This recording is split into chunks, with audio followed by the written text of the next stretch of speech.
கட்டுறவளுக்கு நான் கடங்காரியா இருக்கணுமா? இதுக்கு ஒரே ஒரு வழிதான் இருக்கு. என்னதுமா? நீ உடனே மலேசியாக்கு டிக்கெட் போடு. மலேசியாக்கா?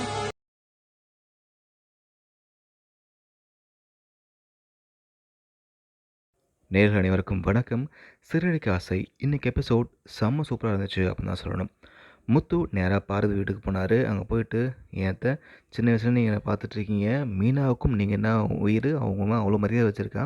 பட் நீங்கள் இப்படி பண்ணுவீங்கன்றதை அவள் எதிர்பார்க்கவே இல்லை அத்தை. அவள் அழுதுட்ருக்கா, எனக்கு என்ன பண்ணுறதுனே தெரியல அத்தை அப்படின்ற மாதிரிலாம் ரொம்ப ஃபீல் பண்ணி பேசவும், பார்வதியும் இல்லைப்பா நான் சொல்லப்பா, ஆமாம் மீனா தப்பு பண்ணிருக்க மாட்டாப்பா, அவளை பற்றி தெரியாதான்ற மாதிரி தான் சொல்கிறாங்க தவிர என்ன ஆச்சு அப்படின்றத ஒரு மாதிரி தயக்கத்தோடு உட்காருங்கும் போது தான் சரி அத்தை, உங்கள் வீட்டில் பணம் காணாம போயிருக்கு அப்படின்னு சொல்கிறீங்க, நீங்கள் வந்து போலீஸில் வந்து கம்ப்ளைண்ட் கொடுங்க, நீங்கள் சொல்லணும் நான் சொல்கிறேன்ற மாதிரி முத்து வந்து போலீஸுக்கு ஃபோன் பண்ண போகிறாரு. ஆனால் பார்வதி அதை தடுக்கிறாங்க.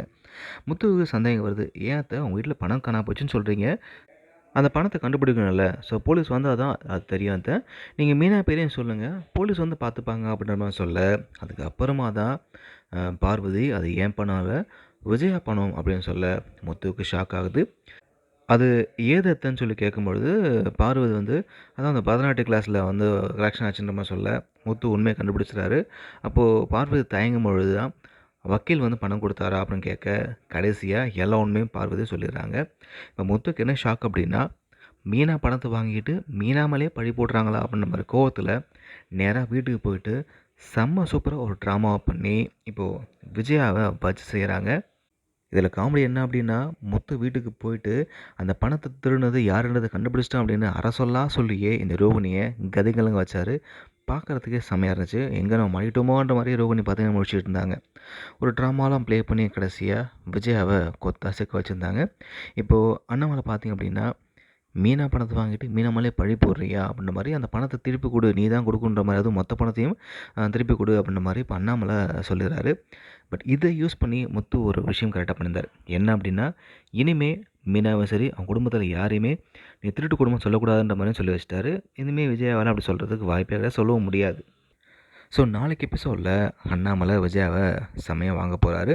இங்கே பாரு விஜயா, அது மீனா பணம், நீ மீனா பணத்தை வாங்கி வச்சுட்டு மீனா மேலே திருட்டு வழி போடுறியா, ஸோ உன்னால தான் மீனா இப்போ கடங்கரை ஆயிருக்கா, நீ தான் மீனாவுக்கு 5 லட்சம் கொடுக்கணும் அப்படின்ற மாதிரி இப்போ அண்ணாமலை சொல்ல போகிறாரு.